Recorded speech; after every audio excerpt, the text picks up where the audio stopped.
Well, I'm here with Christie Williamson. Here is a funny word because he's at home in Glasgow. Hi, Christie. Hi, Al. How are you? I'm great. I'm happy to be here. Yeah. and it's really good to see you in Kelly Writer's on my screen here. Yeah, we're old ModPo friends at this point. It's really wonderful. We're going to talk about a poem by Tom Leonard in which he creates a rejoinder to a poem by William Carlos Williams. And we're going to focus on the Tom Leonard poem, but we probably need to put the Williams into the record first. Yeah. So let's listen to William Carlos Williams read "This Is Just to Say," and then we'll listen to Tom Leonard read his rejoinder. So here's Williams reading "This Is Just to Say." This is just to say, I have eaten the plums that were in the icebox and which you were probably saving for breakfast. Forgive me, they were delicious, so sweet and so cold. And now, many decades later, Tom Leonard, a Scottish poet, we'll talk about him, writes his rejoinder. So here's Tom Leonard. Just to let you know, from the American of Carlos Williams. I've drank the specials that were in the fridge, and that you were probably holding back for the party. All right. They were great. That strong. That cold. Christie, when you hear Tom perform that poem, what's your first thought? Well, I mean, it's amusing. It's amusing, and it's very the language that he uses is very typical of his work. Are some of the words? Well, they're all poetically exaggerated as sounds because that's what you do in poetry in any language, but a word like strong, for instance, which when it's spelled out is spelled S-T-R-O-A-N-G. Can you pronounce that for us? Strong. He almost makes it there's almost a second syllable in the way he does it. Yeah, no, it does. Yeah, it does. It kind of falls into the last consonant. Yeah. Language is very much at issue here. There's a lot going on, and we'll talk about it. But let's start with language. Is it possible that one of the ways in which Tom Leonard is making a rejoinder to William Carlos Williams is that rejoinder is about language? To an extent, it is. Yeah, I think I would probably go along with that to an extent. Yeah, he's. I'm always intrigued by the American. He describes it as the American. Carlos From the Williams. American of Carlos Williams. Can we do a close reading of that dedication? From the American. So in other words, it's as if it's a translation, except that the language that Americans use is usually called English. We tend to talk about that. That's a little complicated for a Scottish poet who really thinks of himself as Scottish and not English. Yeah. To be calling the language of his predecessor modernist American. What's going on? What's going on? Well, I mean, I think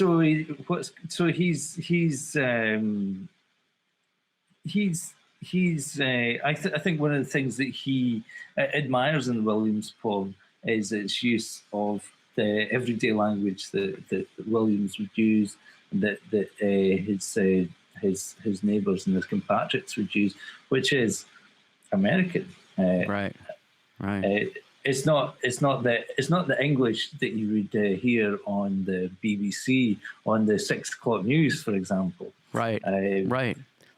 Is it possible that in the colonialist politics of this poem, boy, we're getting right to it. We haven't even talked about plums and beer yet, but we're getting right to it. In the colonialist politics of this poem, reaching past England which is, of course, the basis of American culture, one of the bases, linguistically, certainly, reaching way past the English directly to the American, a former colony. Right? There's the Scottish poet who's really conscious of, is in some ways a Scottish nationalist. That's a loaded term, I understand. Is thinking about the American of Carlos Williams, an immigrant. He's emphasizing Carlos, right? Yeah, he does. As being a brother in colonial situation. Yeah, to an extent, yeah. I mean, I would say that Tom was more interested in class, right? But yeah, there is this complicated tripartite relationship between North America and England and Scotland, right, and Ireland, yes, as well, and Ireland as well, who. Tom's father was Irish, so he had that more complicated relationship. Yeah. With the US and also with England. There's a lot of stuff going on. There really is. There's a lot going on. Let's go back to the obvious, though. So Williams plums, right? And Leonard's beer. So we have Williams to plums as Leonard is to beer. What do we do with that? Why did he make it a beer poem rather than a plums poem? Well, it's humorous. It's humorous, and that was a big that's a key motivation in Tom's work. But why is it humorous? Is he calling himself out? Of course, a Scot is going to want his beer rather than his plums. Nothing so nutritious. Yeah, no, not. I think probably in the 1960s Glasgow, then beer would be easier to get hold of than plums. Oh, so it's a common consumption item, yeah. Yeah, that's very funny. Okay, so now let's extend the analogy, because in the Williams poem we have a husband. It doesn't say husband. Someone he's living with someone who is more domestic, is more thoughtful about the domestic situation than he is, who's left plums for herself in the fridge, and he's stolen them. Yes. So tell us what's happening on Tom's side in Glasgow. Well, in Glasgow, I would say that he's probably he's probably done quite a few specials. If they already, if they were being held back for a party, then you're not gonna have a party with 2 cans of beer. You're gonna have at least half a dozen. So the party hasn't started yet, and the party's finished. The party's finished because there's no specials left. He's been partaking, a pre-party partaking, and then he's to the person, presumably the person he's living with. Yeah, like a flatmate, probably. Flatmate saying, I'm sorry, I've drunk all the specials.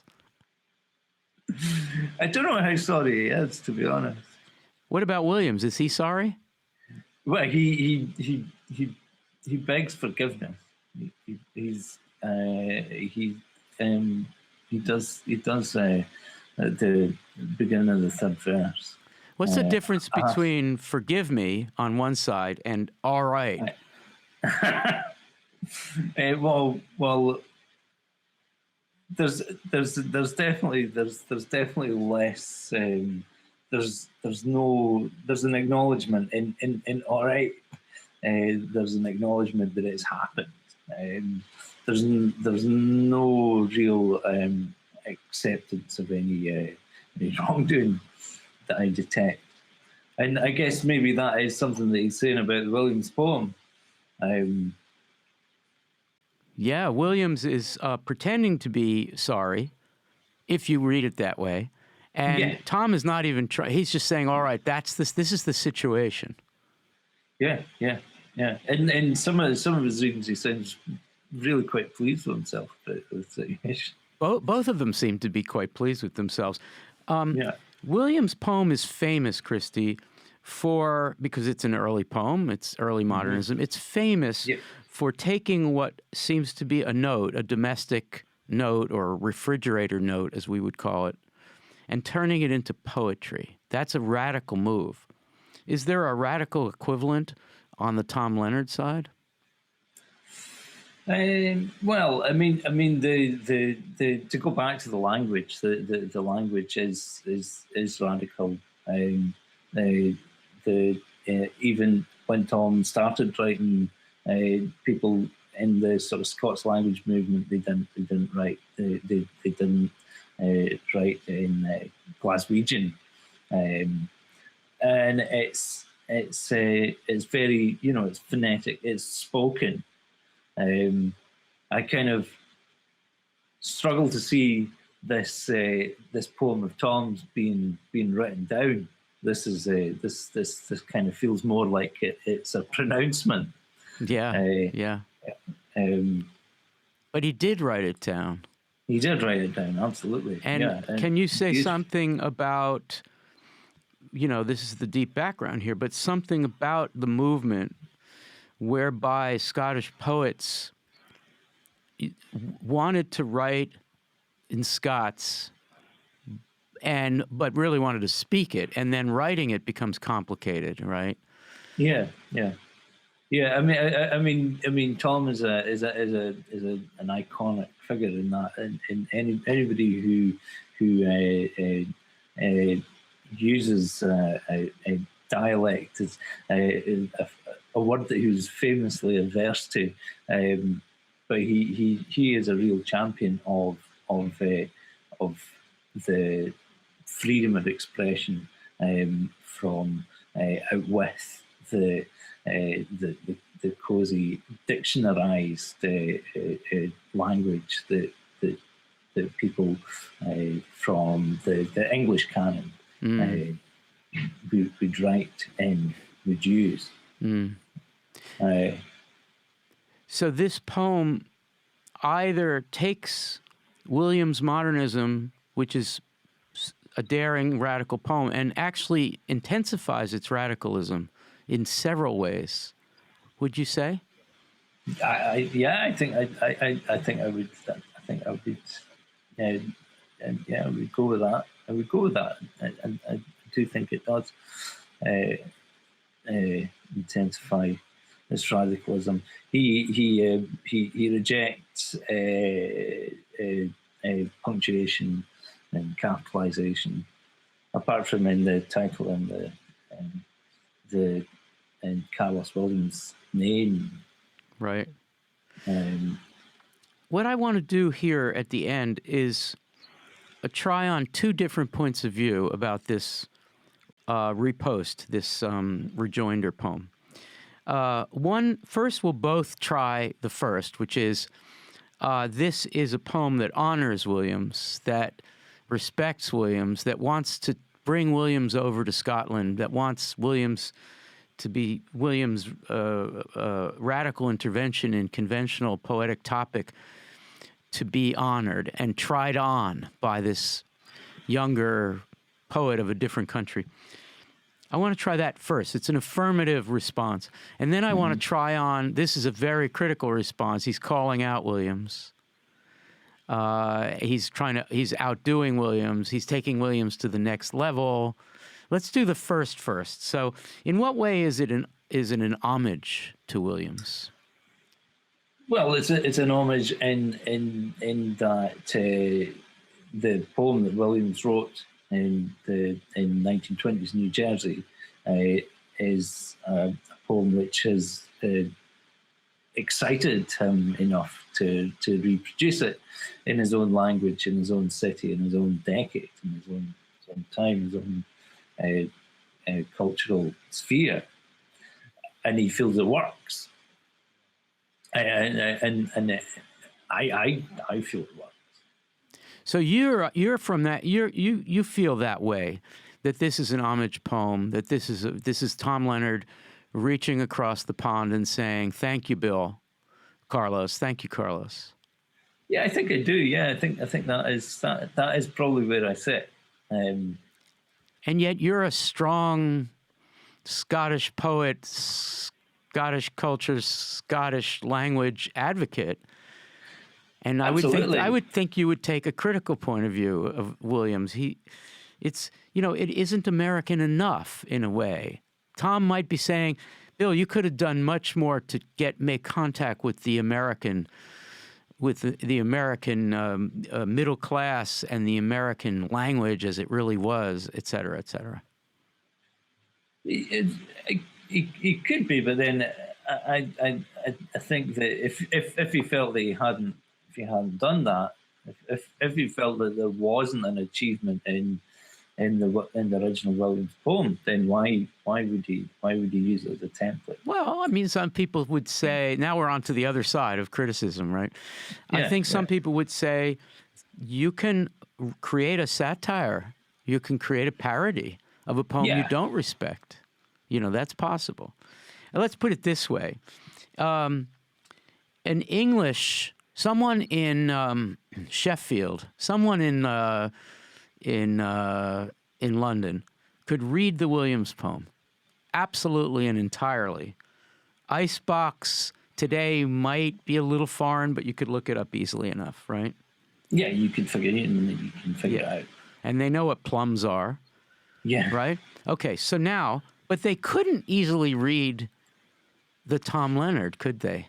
Well, because it's not easy to read, and it's not even necessarily easy to read for somebody in Pollock who speaks like that. Really, that's their first language, but it's not written down. We don't. We're there are people who are working on it.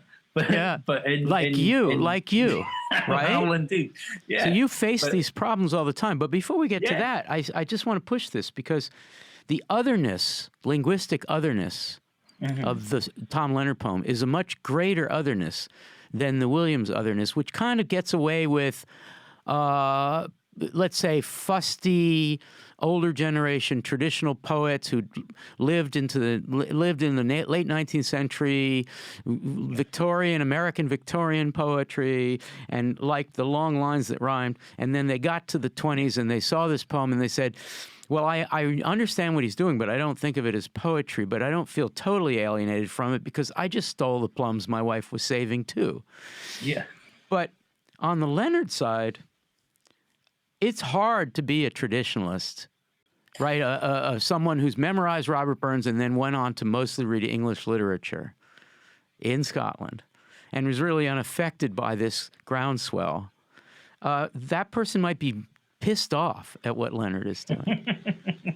Well, I think he'd be delighted if they were. He would, which is why I'm saying that it's a more radical gesture, I think. Yeah. Yeah, I get. Yeah, I think. Yeah, I think that he certainly didn't worry about upsetting people and probably took it to be a victory. Yeah, I want to do two more things. First, we haven't talked about the gendering, right? In each case, we have implicitly. I think because we know the biography of Williams, we know that his wife Flossie actually wrote a response to this poem. She was quite angry, and she wrote a satirical prose response. So let's just say it's gendered, heterosexual marriage, domestic situation.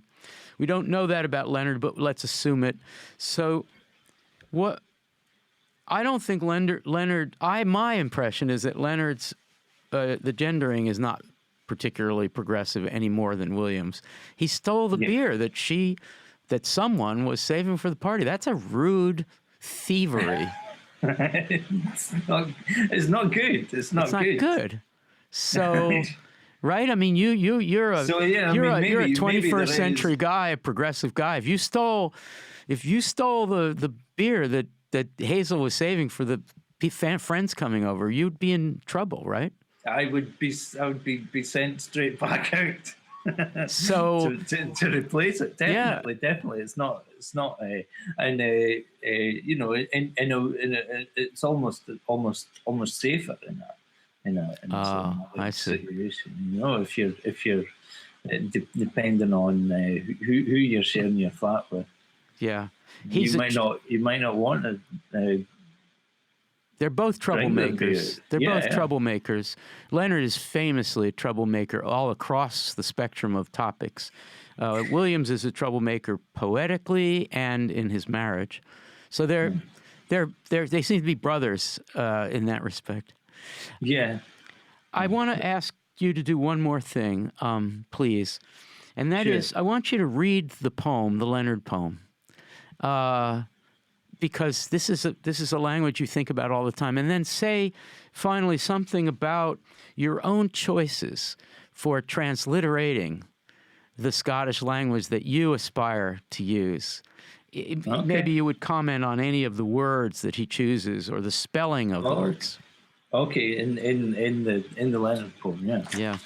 So, just to let you know, from the American of Carlos Williams, I've drank the specials that were in the fridge, and that you were probably holding back for the party.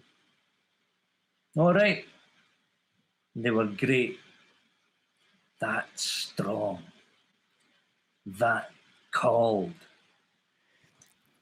Would you say something about maybe 2 or 3 words that you Yeah. read, and as you read them, you thought of yourself as a Scottish poet? Probably is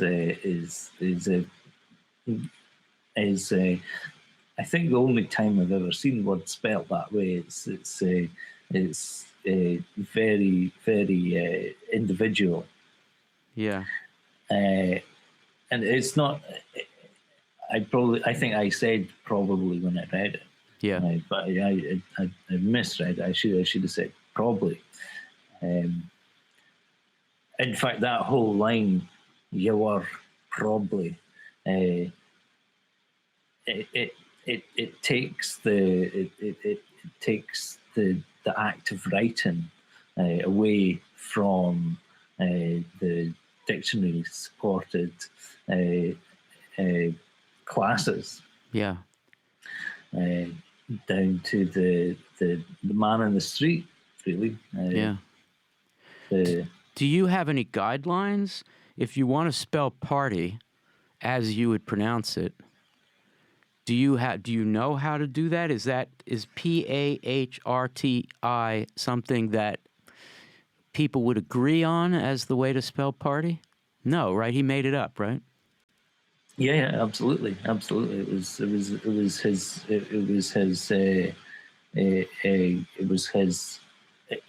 A big part of his poetics Yes. was about the fact that the people who spoke like that, and that's quite a normal way for people to speak. Yes. They didn't see that speech written down. Yes. The speech that they saw written down wasn't a speech that they heard in their Right. day-to-day lives. It wasn't how the neighbours spoke. It wasn't how their parents spoke. Isn't that somewhat alienating to have a language that you speak but not have a written version of it, even though you Absolutely. live in a written culture and the newspaper is written in a certain way and you're constantly alienated by the difference? Yeah? Yeah, absolutely. No, it really is. It's alien. And I guess in this poem and in his wider oeuvre that's written in that fashion, he's sending some of that alienation back to I guess Williams and to the Oxbridge elites and whoever. Yeah. Interesting. And specials. It took me quite a while to understand that was a brand. The beer is called Specials or Special.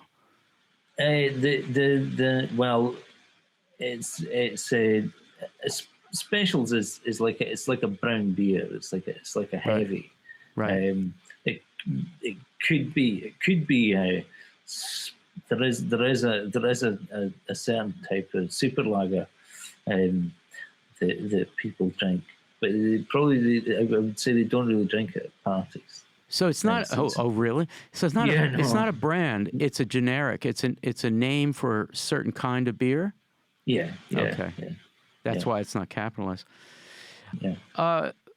So we're gonna wrap up. But what's your final thought about? The reason we're having this conversation is because ModPo is about U.S. poetry, and William Carlos Williams is in it. And every once in a while, we reach out beyond the U.S., and this is one rare instance where we're actually talking about a Scottish poem. Any final thought about the relationship and maybe how you personally feel as a Scottish poet about the U.S. modernist tradition? And I assume you share some of the interests that Tom Leonard felt. Yeah, definitely.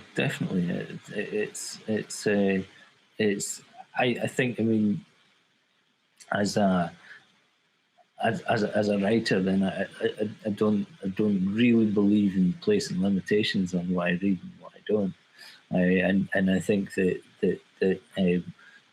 writers like Williams and Stevens and that whole American modernist tradition, it can teach anybody so much about what poetry can do, about what language can do, and about how you can use it, how you can break rules to an extent. Yeah, great. Christie Williamson, thank you so much for having this conversation with me. My pleasure. Thank you very much. Okay.